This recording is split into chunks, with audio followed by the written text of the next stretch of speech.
আগামী বুধবার বাংলায় দ্বিতীয় দফার বিধানসভা ভোট। এর মধ্যেই রাজ্যে ফের সক্রিয় কেন্দ্রীয় তদন্তকারী সংস্থা। রবিবার সকাল থেকেই কলকাতার দুই জায়গায় হানা দেয় ইডি। বাইপাস লাগোয়া আনন্দপুরে এক ব্যবসায়ীর বাড়ি এবং আলিপুরে আরও এক ব্যবসায়ীর ঠিকানায় একযোগে হানা দেয় ইডি। সূত্র বলছে, কুখ্যাত দুষ্কৃতী সোনা পাপ্পুর সঙ্গে যোগসূত্রের অভিযোগেই এই অভিযান।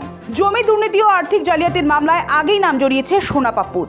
গোলপার্ক এলাকার গুলিকাণ্ডের পর থেকেই সে পলাতক। তারই ঘনিষ্ঠ কয়েকজন ব্যবসায়ীর আর্থিক লেনদেন নিয়ে সন্দেহ তৈরি হওয়ায় তাদের বাড়িতে তল্লাশি চালানো হয়। ইতিমধ্যেই এই মামলায় জয় কামদার নামের এক ব্যবসায়ীকে গ্রেফতার করা হয়েছে।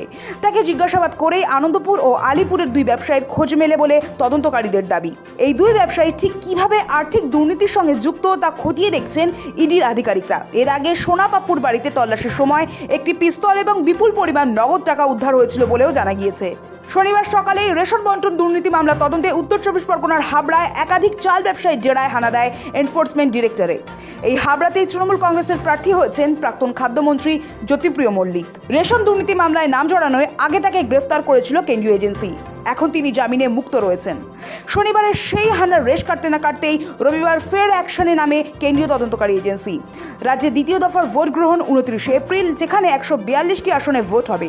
তার ঠিক আগে আর্থিক লেনদেন নিয়ে তদন্তে ইডির এই তৎপরতা রাজনৈতিক মহলে নতুন করে জল্পনা তৈরি করেছে।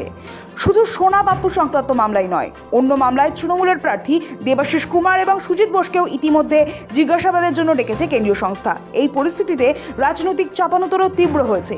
তৃণমূলের অভিযোগ, নির্বাচনের আগে ইডিকে ব্যবহার করে রাজনৈতিকভাবে চাপে রাখার চেষ্টা করছে বিজেপি। অন্যদিকে বিরোধীদের দাবি, ইডি সম্পূর্ণ স্বাধীনভাবে নিজের তদন্ত চালাচ্ছে এবং আইনের পথেই এগোচ্ছে। সৌভিক সান্যালের রিপোর্ট, সময় কলকাতা।